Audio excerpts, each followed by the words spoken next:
नमस्कार, मैं हूं करमबीर और आप देख रहे हैं देश और दुनिया। हमारे साथ है वरिष्ठ पत्रकार अफरोज रिजवी सर। सर बहुत बहुत स्वागत है आपका। नमस्कार 4 लाइनें हैं जी। कि जुबा पर और क्या है बस सदा गुणगान है उसके। जुबा पर और क्या है बस सदा, जुबान पे और क्या है, बस सदा गुणगान वाह है उसके। मुखालिफ हो नहीं सकते यही फरमान है वाह उसके। वाह वाह, मुखालिफ नहीं कुछ भी कहा उसने मगर ये जानते हैं हम। नहीं कुछ भी कहा उसने मगर ये जानते हैं। हैं हम।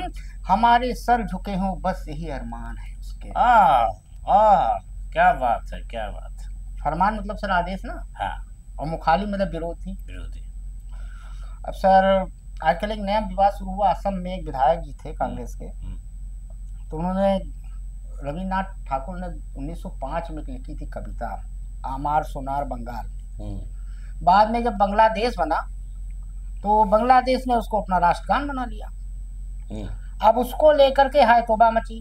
सबसे पहले हेमंत बिस्वा शर्मा हर चीज में कूदते हैं, उसमें भी कूदे कि देश का अपमान है, बांग्लादेश का राष्ट्रगान गाया। अरे भैया 1905 में रविन्द्रनाथ टैगोर ने लिखा था, तब बांग्लादेश नाम की चीज नहीं थी, पाकिस्तान नाम की चीज नहीं थी, और उनको तो नोबेल प्राइज मिला। भारत में रहते हुए इकलौते आदमी हमारी जानकारी में है रविन्द्रनाथ ठाकुर साहब जिनको नोबेल मिला है। उसके अलावा मिला तो कई है, अमर सेन भी है, लेकिन सब ये नहीं भारतीय। नहीं, उनकी अद्वितीय रचनाओं, उनके अद्वितीय काम से मिला उनको। रविन्द्रनाथ टैगोर का जो वो आश्रम था और जो वो था, वहाँ लोग ज्ञान लेने जाते थे, उनकी शोहरत थी। आज भी बंगाल का साहित्य इन्हीं लोगों के दम से जिंदा है। उनका एक कौन विश्वविद्यालय भी तो है, विश्वविद्यालय जहाँ इंदिरा गांधी भी पढ़े हैं, कई लोग पढ़े हैं रविन्द्रनाथ टैगोर। मामूली चीज थोड़ी थे जी। उन्होंने भारत का राष्ट्रीय गान उन्होंने ही लिखा जी था। जी जी। तो ये सब चलता रहता है राजनीति सर। अब एक मजेदार बात आया, मोदी जी अमेरिका नहीं गए, ट्रंप हाउस नहीं मिले, 2-2 3-3 शिखर सम्मेलन बीत गए डर के मारे। अब मोदी जी बिहार में प्रचार कर रहे हैं। अब मोदी जी ने बिहार में कहा कि 2 युवाओं की एक जोड़ी जो खुद को युवराज समझते हैं उन्होंने झूठे वादों की दुकान खोली हुई है। अब उन्हें तेजस्वी यादव राहुल गांधी कह रहे थे। अब उस पर एक विवाद चल रहा है 2 दिन से कि वो भाजपा वाले चिल्ला रहे हैं कि वो राहुल गांधी ने कहा था कि मोदी से चाहो तो उस पर छठ पूजा पे नाच भी करवा लो। अब उसको लेकर पहले इनकी अम्मा का अपमान हुआ था, अभी बता रहे छठी मैया का अपमान हो रहा है। हमको याद है मोदी जी ने एक बार वो सोनिया गांधी के लिए कहा था बार बाला, और क्या कहते हैं कुछ और भी कहा था, कुछ ऐसे 2-3 शब्द यूज किए। किसको? सोनिया गांधी को कहा था। और वो आप ही बता रहे थे कि शहनवाज हुसैन बता रहे हैं लौंडा डांस। तो लौंडा डांस तो पहले गांव में होते थे, जर्सी गाय, जर्सी गाय 50 करोड़ की। नहीं, आप देखिए कि कोई भी चुनाव में किसी भी आप उसके बचपन में कौन क्या करता था, लौंडा डांस करता था। तो आज तो एक्टर है ना भोजपुरी फिल्मों का, वो जो है जिसको लेकर के कहा जा रहा है कि लौंडा डांस करता, आप कहीं ना कहीं आदमी की उसको कमजोर, उसको नस को दबा करके ये जताना चाहते हैं कि वो आदमी इस लायक नहीं।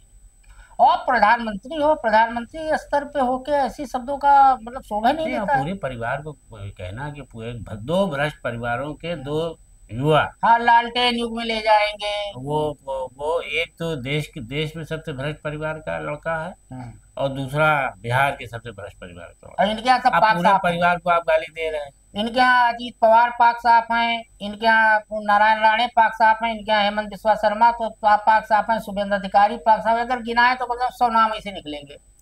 आजकल तो नितिन गडकरी के लड़कों का भी नाम ये मामला है कि वो दुखती रग पर हाथ रखते हैं। वो ये नहीं कहते, वो कहते हैं कि ट्रम्प ने इतनी बार कहा है, बार बार कह रहा है कि अपने भारत और पाकिस्तान, हाँ 70-72 बार हो चुका। तो आप कहिए, अब वो रूस से तेल लेने की बात कर रहे हैं बार बार ट्रम्प की, हमने मना कर दिया है, वो कह रहे हैं वो धीरे धीरे मैं कम कर रहा हूँ, 0 तक पहुंचा दूंगा। हाँ, अब ये बात ट्रम्प 6 बार कह चुके हैं।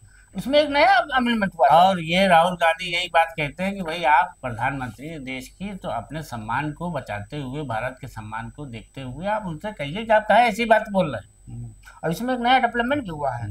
अंबानी HPCL जो भारत सरकार की नवरत्न कंपनी है, और मित्तल एनर्जी, उन्होंने भी कह दिया कि हम रसिया से तेल नहीं खरीदेंगे, यानी सिलेंडर तो मार दिया। यानी कि जो ट्रम्प था वो एक चीज कहे तो वो सही कहते कि मोदी जी ने कहा है हम बंद कर देंगे लेना, यानी मोदी डरे हुए हैं ट्रम्प ताऊ से। अब ट्रम्प ताऊ पे ही आते हैं सर कि राष्ट्रपति डोनाल्ड, हमारे देश के प्रधानमंत्री हैं, हम कैसे कह देंगे ट्रम्प से डर जाएंगे? अब लग तो यही रहा है कुल मिला के एक ये टर्म है का। कि वो नहीं जवाब दे रहे हैं तो सवालिया निशान लगता ही इस हाँ पर अच्छा, कि आप पाकिस्तान वाले भी युद्ध में भी आप चुप थे कि हमने ऑपरेशन सिंदूर इसलिए रोका कि रोका नहीं, वो तो वो क्या कहते हैं स्टैंड बाई किए है ना, हाँ। नहीं नहीं, रोकने का मतलब ये कि जारी है। अगर जब ने अपना टारगेट पूरा कर लिया तो उसको रोक दिया और हाँ जारी है। हाँ, अब चालू रोकने का है। मतलब ये कि अभी चलेगा, हाँ खत्म हाँ, नहीं एकदम नहीं किया है। अब ट्रम्प ने एक नया काम किया सर। डोनाल्ड ट्रम्प और चीन के राष्ट्रपति शी जिनपिंग ने करीब 6 सालों के बाद मुलाकात की, हम्म और अमेरिका ने चीन पर से 10% टैरिफ कम कर दिया। भारत आज भी डील कर रहा है, वो भी एक ऐसी कंपनी को दलाल बना के जो 60 लाख रुपया महीना ले रही है। वो पता चला कि वो जो कंपनी जिसकी है वो भी ट्रम्प ताऊ का ही कोई घर वाला है, हम्म और अभी तक नेगोशिएशन नहीं हो पाया। 25%, 50% के अलावा 25% एक्स्ट्रा टैरिफ भी झेल रहा है। और चीन ने देखिए अपना काम कर लिया। नहीं, चीन देखिए, चीन ने चीन ने तो कर लिया, पाकिस्तान ने कर लिया। चीन ने खुद आंखें दिखाना शुरू कर दी थी कि चाहे जितना बढ़ा दो, हाँ, और हमारे यहाँ हम कुछ भी नहीं। बढ़ाएंगे, हम भी देखेंगे। हमको तो लग रहा है सर ट्रम्प था वो जगह पूरी दुनिया के नेता एक चीज जान गए कि मोदी आत्म प्रशंसा वाले व्यक्ति हैं, आत्ममुक्त व्यक्ति हैं। इसीलिए ट्रम्प जब इनके छुआता है तो धीरे छुआता है, पहले इनकी 2 लाइन तारीफ करता है, बहुत अच्छे आदमी है मोदी जी, बड़े बड़े अच्छे मिलते हैं, उसके बाद धीरे छुआ देता है, और ये बस उसमें खुश रहते हैं, लोहा लाट लेते हैं। भाई वो तो भूमिका बांध के ही तो कहेगा ट्रम्प कि हमारे भारत देश के जो प्रधानमंत्री है मेरे बड़े अच्छे दोस्त हैं, बहुत बढ़िया आदमी हैं, बहुत अच्छा काम करते हैं। हाँ उन्होंने उनकी तारीफ करेंगे, उन्होंने ये किया है, ये किया है। हाँ, उसके बाद और लास्ट में अब छुआ हाँ, देगा। अब ये है कि उनसे मेरी बात हो गई है, वो यूक्रेन और रूस युद्ध को रोकने की दिशा में जो मैंने एक सुझाव दिया था कि अगर तेल लेना बंद कर दो चीन और हम्म भारत, हम्म तो रूस फेल कर जाएगा, युद्ध हम्म अपने आप बंद हो जाएगा। तो हम्म भारत लगता है कि भारत ने कह दिया है, इशारा दे दिया है कि हम हम्म रूस से तेल लेना बंद कर देंगे।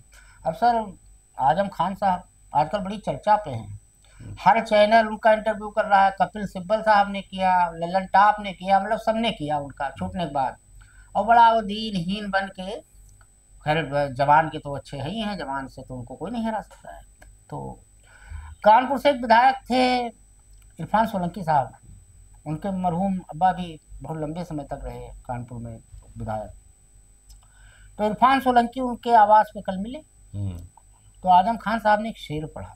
उस हमने ये मुद्दा इसीलिए लिया उस शेर के चक्कर में कि आए गुले फसूला लगा लूं तुझे गले, आए गुले फसूला लगा लूं तुझे गले, मेरी तरह से तू भी लुटा है बाहर।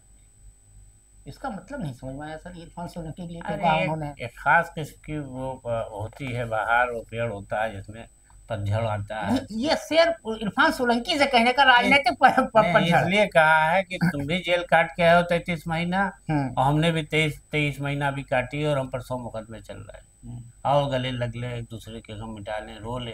हाँ 125 94 करंट के हैं, 20 पुराने हैं। भी जेल में थे ना, अभी तो छूटे हैं वो। हाँ उनकी भी सदस्यता चली गई थी। हाँ कानपुर के वो जो है वो वहाँ से विधायक थे वो, तो उनको जो है सपा में वो भी थे, सपा में वो भी थे। तो वो अब जो है दोनों आदमी गए, तो अब अगर पावर में होते आजम खान तो सोलंकी को बहुत दूर दूर तक रास्ता न मिलता अंदर जाने का, इनसे मिलने का। वो तो सवाल ही नहीं, आजम खान साहब का तो जो आजम खान साहब के बारे में ये कहा जाता है कि वो जबान के बड़े अच्छे मीठे हैं, चर्म जबान है, आकर्षित कर लेते हैं बात। हाँ उनको बात में कोई नहीं हरा सकता। लेकिन देखिए कैसी शिकस्त खाई उन्होंने समाज में। कोई उनके खिलाफ ऐसा नहीं खड़ा हुआ जिसने कहा कि आजम खान के साथ गलत हो रहा। मुर्गी चोरी, किताब चोरी, सबका तो वो समाजवादी पार्टी के लोग जो है दाहिने बाएं करते रहे, वही वो वाला जंगल में बंदर कूद रहा है इस डाल से उस डाल, पर दिखा रहे हैं कि आजम खान के लिए कर रहे हैं। हमारे कमी नहीं है, दौड़ धूप में कमी नहीं, शिवपाल भी मिला है, वो भी मिला है, सब मिला है बारी बारी, वो जेल काट रहा है। मुर्गी चोरी, अंडा चोरी, सब। भाई आप जबान के इतने अच्छे, तो ये सब कैसे हो गया आपके खिलाफ। अब सर मेरठ का एक मामला है, रामायण सीरियल वाले भगवान राम सांसद हैं वहाँ से, अरुण गोविल। तो मेरठ का सेंट्रल मार्केट इन दिनों सोशल मीडिया पर चर्चा में है। सुप्रीम कोर्ट ने यहाँ अवैध परिसरों के ध्वस्तीकरण का आदेश दिया था, जिसके बाद व्यापारी विरोध में उतर आए और बाजार को निश्चित काल के लिए बंद कर दिया गया। धरना प्रदर्शन के बीच सांसद अरुण गोविल मौके पर पहुंचे और व्यापारियों को भरोसा दिलाने की कोशिश की। उन्होंने खुद एक बंद दुकान का शटर उठाया, लेकिन जैसे ही अंदर का नजारा सामने है वहां मौजूद लोग हैरान रह गए। इसी पल का वीडियो सोशल मीडिया में तेजी से वायरल हो रहा है। अभी यूजर्स अरुण गोविल को जमकर ट्रोल कर रहे हैं। मामला क्या था, मेरठ के सेंट्रल मार्केट में सुप्रीम कोर्ट के आदेश के बाद अवैध निर्माण को तोड़ने की कार्रवाई शुरू हुई, तो व्यापारियों ने विरोध प्रदर्शन किया। अब सर उसमें अंदर लगा पोस्टर देखकर लोग चौंक गए। दुकान पर विज्ञापन के तौर पर एक महिला मॉडल की तस्वीर लगी थी। यही तस्वीर सोशल मीडिया पर वायरल हो गई और अरुण गोविल ट्रोल के निशाने पर आ गए। लोग वीडियो पर मीम्स बना रहे हैं और कमेंट की तरह तरह के रिएक्शन दे रहे हैं। क्या कहेंगे सर? नहीं देखिए, इसमें ये बताइए कि सारे शहरों में आप चले जाइए, मार्केट पर भी यही, अपने लखनऊ की जनपद में ही चले जाइए, तमाम स्टैचू बने औरत के, उस पर कसा हुआ कपड़ा लगा हुआ है, सब अपने साड़ी के, सूट के, सड़कों पे बड़े बड़े होर्डिंग हैं, गारमेंट का एड हो रहा है। गारमेंट ही कहा जाए तो उसको। अब ये दुकान के अंदर वो हो सकता है गारमेंट की ही दुकान रही हो। अरुण गोविल चूंकि रामानंद सागर ने रामायण सीरियल बनाया था तो उस दौर में वो बहुत मशहूर हो गए थे, उन्होंने राम का रोल अदा किया था। तो अब देखिए ये जबरदस्ती का ट्रोल करना होगा कि राम वहाँ वो देख रहा है, उन्होंने शटर हटाया तो देखा कि उस मॉडल की फोटो है भाई, तो वो तो एडवर्टीजमेंट है ना, तो उसमें कौन सी बात है कि वो उनका वो जानबूझ के गए थे, वो तो वहाँ गए थे उस क्षेत्र से सांसद होने के नाते कि व्यापारियों के दिलासा के लिए कि हम भी बात करेंगे कि तुम्हारे साथ अन्याय ना हो। लेकिन सुप्रीम कोर्ट के आर्डर पर फौरन तो कुछ कार्रवाई हो नहीं सकती कि रोक दे कोई, अब कोर्ट देखेगा, उस पर विचार करेगा। लेकिन उनको ट्रोल करने का कोई मकसद मेरी समझ में नहीं है। हमें एक चीज याद आया, आपने बहुत सही याद दिलाया। आज के 10-15 साल पहले की बात है, लोकसभा का है, लालू प्रसाद यादव ने बयान दिया था, हमें लग रहा है अटल जी की सरकार थी उस समय। जो रावण बने थे त्रिवेदी जी, हाँ, वो सांसद थे, अरविंद त्रिवेदी जी। हाँ, हनुमान दारा सिंह वो भी सांसद थे। तो लालू यादव ने टांट कसा था कि ये भाजपा की ऐसी सरकार है जिसमें रावण भी संसद में है, हनुमान भी संसद में है, लेकिन राम का पता और आपको इसी में एक छोटा सा वाक्य अपने साथ हुआ बताते कि मुझे एक बार जो था कहीं जाना था, बाराबंकी में हमारे एक दोस्त थे, तो वो दैनिक जागरण में थे, तो उनके यहाँ कोई मजलिस का प्रोग्राम था। तो मुझसे उस वक्त मैं भी मेरे काफ़ी इज्जत करते थे, उन्होंने कहा कि सर आप आइए। तो हमने कहा यार बाराबंकी कहाँ जा पाएंगे, बाराबंकी के फतेहपुर में थी। तो हमने कहा यार कहाँ उतनी दूर आ पाएंगे, कह रहे सर ने मैं आपके लिए वो गाड़ी भेजूंगा। तो मैंने कहा कि अच्छा देखूंगा भाई, तो मैं मना नहीं कर पाया। गाड़ी कैसे भेजी उन्होंने, तो उन्होंने कहा सर जगुआ साहब मजलिस पढ़ने आएंगे, मौलाना कल्बे जगुआ साहब जो शिया मौलवी है, जिनको काफ़ी इस वक्त महत्व मिला है वक्त वाले में, कहना जगुआ साहब जाएंगे। जगुआ साहब के साथ उस वक्त वसीम रिजवी जो अब त्यागी हो गए, वो उनके साथ बताओ, त्यागी के बाद कुछ और हो गए हैं वो, हाँ चौहान हो गए शायद, हाँ, कुछ और हो गए, वो बदल लेते हैं, हाँ बदलते रहते हैं बदल टाइटल। तो वो वसीम रिजवी साहब उस वक्त उनके साथ जगुआत साहब के साथ साए की तरह रहते थे। अब शेडे तो नहीं हम कहेंगे, लेकिन ये कि बहरहाल वो कुछ इसी अंदाज में उनके साथ साथ साथ रहते थे। वसीम रिजवी को मालूम था कि हम लालबाग अफसर्स कॉलोनी में रहते हैं, जो नॉवेल्टी टॉकीज के सामने है, हाँ सरकारी आवास जो है। तो जो हमारे दोस्त थे उसके रिपोर्टर जागरण में उस वक्त, तो जो उन्होंने हमसे कहा था कि जगुआत साहब, तो मैंने कहा देखो मैं जगुआत साहब के यहाँ नहीं जाऊँगा कि साहब हम भी गाड़ी में बैठेंगे चलेंगे, सब नहीं करेंगे, घर आएगी गाड़ी तो बैठ चले आएंगे। उसने कहा ठीक सर। अब जगुआत साहब जो है ढूंढ रहे हैं वहाँ पर, वसीम रिजवी भी बैठे हुए हैं, जगुआत साहब ढूंढ रहे हैं। तो मैंने फिर फ़ोन पर कहा कि नॉवेल्टी टॉकीज चौराहे पर, आप नॉवेल्टी टॉकीज के ठीक सामने अगर आप नहीं पहुँच रहे हैं तो वहाँ गाड़ी ड्राइवर से कहिए रोके, मैं आ रहा हूँ। अब जब मैं पहुँचा तो जगुआत साहब ने मुझ पर तंज कसा, कल मैं सारी जिंदगी यहाँ नहीं गया, वहाँ आपने मुझे बुला लिया, यानी सिनेमा हॉल पर आपने मुझे बुला लिया। मैं बड़ा शर्मिंदा हुआ सुनकर के उनकी बात कि भाई यार बात तो मैंने कोई इरादा तुमको सिनेमा हॉल पर बुलाने को तो था नहीं, लेकिन ये तो सड़क है। लेकिन बहरहाल उनको जिस तरह अरुण गोविल को कहा जा रहा है, तो ये देखिए ये समाज अजीब व गरीब, अगर मौलाना गाड़ी नॉवेल्टी पर देख लेता तो जाहिर है कि कहने में क्या है, कहते थे कि मौलाना वहाँ सिनेमा हॉल के पास गाड़ी में बैठे थे। हाँ, अफसर एक मजेदार मामला है कि आयकर विभाग ने देश भर में फैली एक व्यापक जांच के दौरान 5,500 करोड़ रुपए के फर्जी राजनीतिक दान घोटाले का खुलासा किया है। ये घोटाला उन राजनीतिक दलों के माध्यम से किया गया है जो पंजीकृत तो थे, लेकिन असल में ना तो सक्रिय थे ना ही स्वतंत्र रूप से काम कर रहे थे। उसमें यूपी के भी है, मजेदार बात है। यूपी का भारतीय किसान परिवर्तन पार्टी, एकजुट अधिकार पार्टी, इनका सबका तो नाम है हमने आज तक नहीं सुना, इंडियन सवर्ण समाज पार्टी, राष्ट्रीय जन सहयोग पार्टी, राष्ट्रीय जनतांत्रिक भारत विकास पार्टी। अरे बहुत लंबा सूची है सर, क्या कहेंगे सर? देखिए इसमें ये हुआ था कि जब वो बांड देने की बात आई थी, चुनावी बांड, हाँ, इलेक्टोरल बॉन्ड। हाँ, आप किसी पार्टी को डोनेशन दे सकते हैं और उसका कोई हिसाब किताब बहुत ज्यादा मांगा है, उस पर जो है आपको इनकम टैक्स में छूट मिलती है। तो इनकम टैक्स बचाने के लिए लोगों ने बड़ी बड़ी पार्टियों को दिया, कांग्रेस, बीजेपी, गुजरात में खुलासा हुआ था, बसपा, बिहार सबको में। हाँ दिया था। तो मैंने इसमें एक खबर और पढ़ी थी कि एक पार्टी जिसका कार्यालय एक छोटी सी घड़ी की दुकान, जैसे हमने आपके यहाँ लाल बाग में भेजा था, हाँ जी जी। पहले वो पार्टी कार्यालय था, हाँ। वहाँ घड़ी की दुकान में पार्टी कार्यालय बहुत चल रहा था। सही।